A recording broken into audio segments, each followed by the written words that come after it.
Your obsession with miles is ruining your improvement and your motivation. So a couple months back, I was kind of in a rut. I felt like I wasn't really improving in my runs. I was just kind of stuck. And then it occurred to me, I was out on a 6-mile run because I planned it that way. And I thought to myself, when did I get so obsessed with how many miles I was running? Back in high school, I was running for time, 40-minute runs, 30-minute runs, whatever it may be. So when did that switch happen? And maybe the way I'm going about it now isn't what's best for me. So after a few months of training with a focus on time instead of miles, I think it's really benefited me. I'm running better, I'm running happier, and I'm running with less injuries. And so here are 3 reasons why I think that you should reconsider your obsession with miles. And if you suffer from some chronic injuries like me, the last one's really gonna change your mind. The first point is pretty straightforward. It's just considering the amount of activity. And this is really important, especially when you're getting started with running and getting back into shape. And that's because Mayo Clinic recommends that you get around 30 minutes of moderate physical activity every day in order to stay healthy. And if you're focusing too much on miles, especially when you're beginning, you want to go for 1 mile, you don't feel up for going for a mile, maybe you do half a mile. Well, generally I find that when people walk, they walk about 1 mile in 20 minutes. So if you have it set in your mind that you're going to go on a jog for 1 mile, you might not even be getting as much benefit as just going on the 1 mile walk in terms of the amount of activity that you're doing. So what I would recommend is that you just go out for 30 minutes, put the shoes on, get out there, run as much as you can, and you can walk the rest of the time if you're not feeling up to it or you're not ready yet. And this leads us into our next point, which is that running for time can really change your attitude towards how you're improving and your motivation as a runner. And I group these together because I think they're really tied hand in hand. If you're not seeing much improvement, your motivation might dip. And if you don't have motivation, you're probably not going to see the improvement that you want to see. Now, let's say you're comfortable with running 3 miles. So what happens here is if you're at 3 miles and you say, I want to run more, I'll run 3.1 miles. But 4 miles is too long. So you really have to play this game of what's the exact amount more that I want to try to run.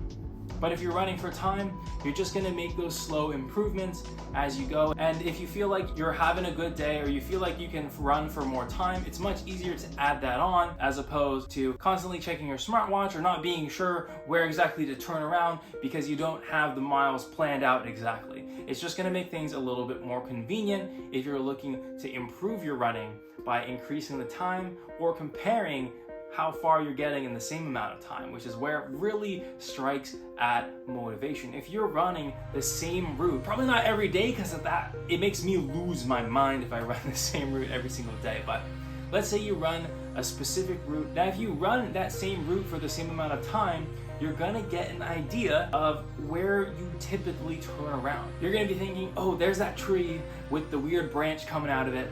That's where I'm normally turning around. And then as the weeks go by, as the months go by, and you keep running down that same path, you're gonna be like, oh man, that tree is a couple meters behind me now. I'm turning around way past the tree.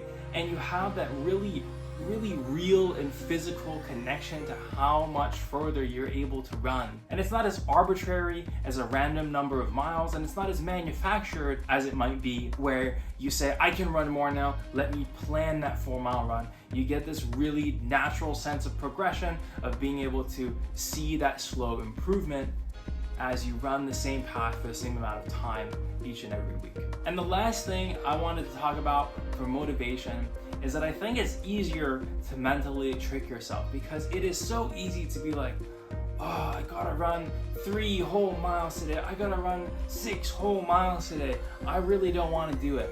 But instead, you can just be like, you know what? I'm gonna go out there.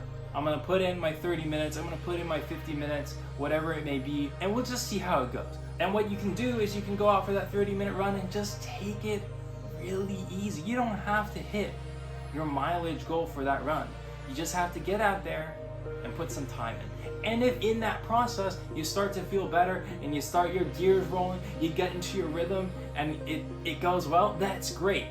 But it doesn't have to be. In fact, that happened to me just the other week where I woke up with a massive headache, but I said, you know what?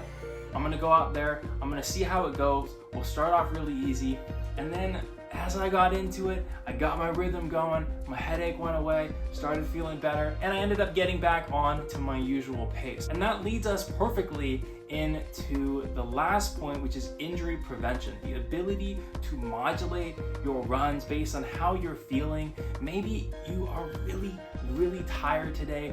You didn't sleep well. I don't know, you were out partying too much last night. Even then, you can go out on your 30-minute run and just be like, I'm not feeling it today. If you try to force yourself, like, I gotta do my miles today, and the energy levels are not there, and you're just more susceptible to injury, I think you're gonna have a better time managing your injuries by running for time and just gauging that feeling that you've got about how well it's going. So whether you run for time, whether you run for miles, I'd love to hear from you in the comments what you think makes it work so well for you personally. And if you do find yourself getting injured, make sure to rest up, to ice up, so that you can get back to your training like I did in this video right here, where I used the RICE method to bounce back from a sprained ankle.